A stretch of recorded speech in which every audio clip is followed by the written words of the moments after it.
Hi there, Senga here. I know it's been a while since I've last uploaded anything in here. Today I just wanted to have a small talk related to an interesting topic I found out about. Well, thanks to a lot of study and investigation I carried through months and months of restless work and study. Well, yeah, the truth is just I saw it scrolling through TikTok. So yeah, let's just get straight into it. Let's start off by introducing our protagonist here. You already know her.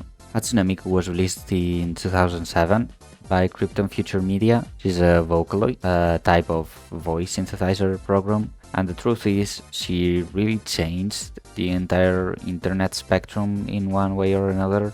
And the truth is, well, her popularity is undeniable. But before she became part of all of this massive pop internet culture, she was really just a niche singer on the Japanese web, and that's the point that we're gonna be focusing on today. When she first came out, she obviously wasn't the massive, hyper-defined icon people recognize today. She was popular, yes, but she was also new, and more importantly, she wasn't fully realized yet as a character. While her design existed, it wasn't as standardized as it would become later. When she first launched, the defining visual, in fact, wasn't really a full character model sheet. It was essentially just one key illustration by Kei. Well, the guy behind all of the Vocaloid designs. And I'm certain everyone on the internet has seen the image at least, well, once or twice. But what's really so interesting about it? The thing is that during a specific timestamp, well, the late 2007s, when her voice bank was first released, to the early 2008s, when she officially debuted as her full design reveal, all of the official images, and I mean all of them, were focused on her from the front. You might be asking yourself, why is that? The thing is that there's a very specific point in her design that was just missing. The small fandom that started to form around this time had really no idea how the back of the character was. And that small gap, something as simple as what does her back look like, ended up creating a strange kind of creative space. And well, of course, this is the concept that caught my attention and made me really dive into this topic. But the thing is, while I was making my research, I was not able to find any, and I mean any, fanarts related to this topic, because apparently most of the forums where these fanarts were posted are, well, already long gone from the internet. In other words, they became lost media. The only thing, well, related to this topic that was able to survive all of these early days of the old Japanese forums was an animated video from Nico774 that was posted on YouTube with the name White Letter. But you might be asking yourself, how is it possible that none of these fanarts were saved or published outside the forums by the people? And the thing is, well, at least what I figured is that these fanarts weren't really alternate versions in the way we think of them in the current day. They weren't really labeled as redesigns or a use. They were just, well, normal drawings, I guess. At the time, nobody really thought of these drawings as anything special. They weren't rare, and because of that, almost 99% of them were just completely deleted from the internet, and well, they just disappeared.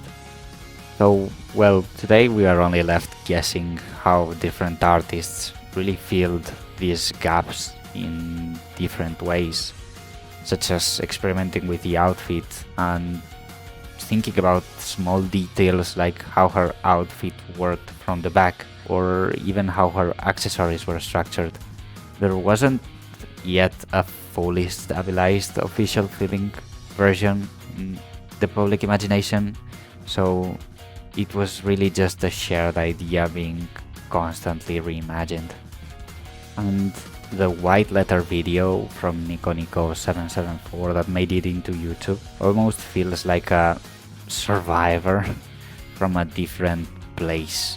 And watching it now, you're not just seeing the animation itself, but also the outline of everything that no longer exists around it.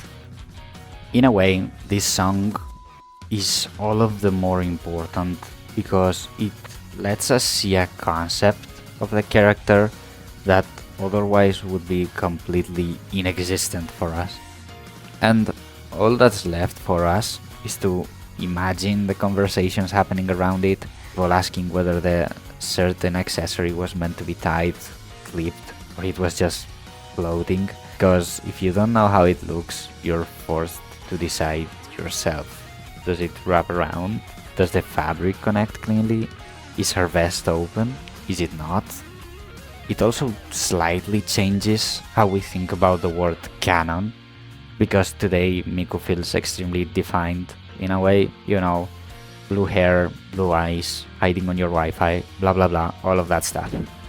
The thing is, Miku was born in a transitional moment between traditional character illustrations and the fully systemized character designs we see now, you know, with every single angle of the character being shown and all of that kind of stuff.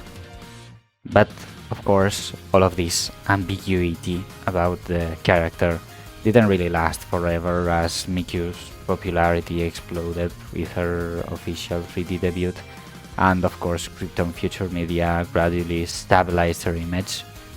Official references obviously became more widespread, games standardized her model, and collaborations reinforced a consistent visual identity.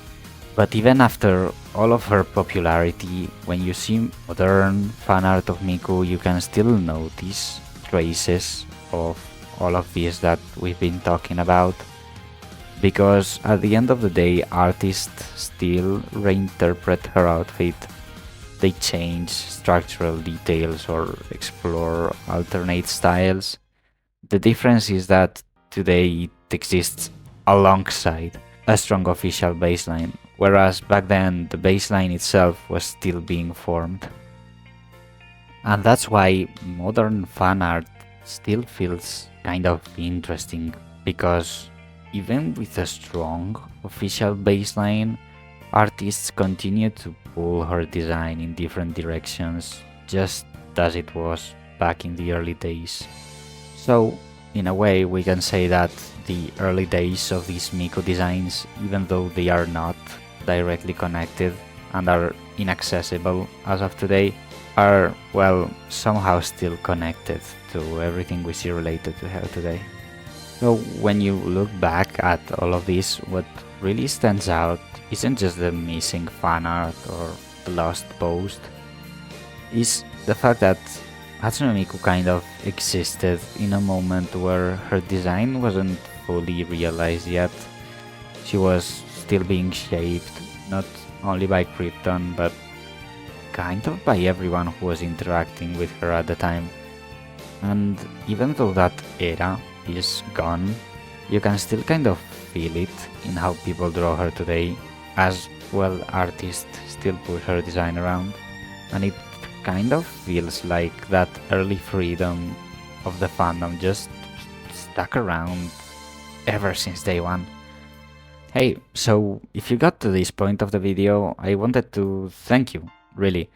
Consider supporting me if you like this type of content, and if you're actually interested in seeing more stuff like this, leave me a comment letting me know. And until the next one, peace.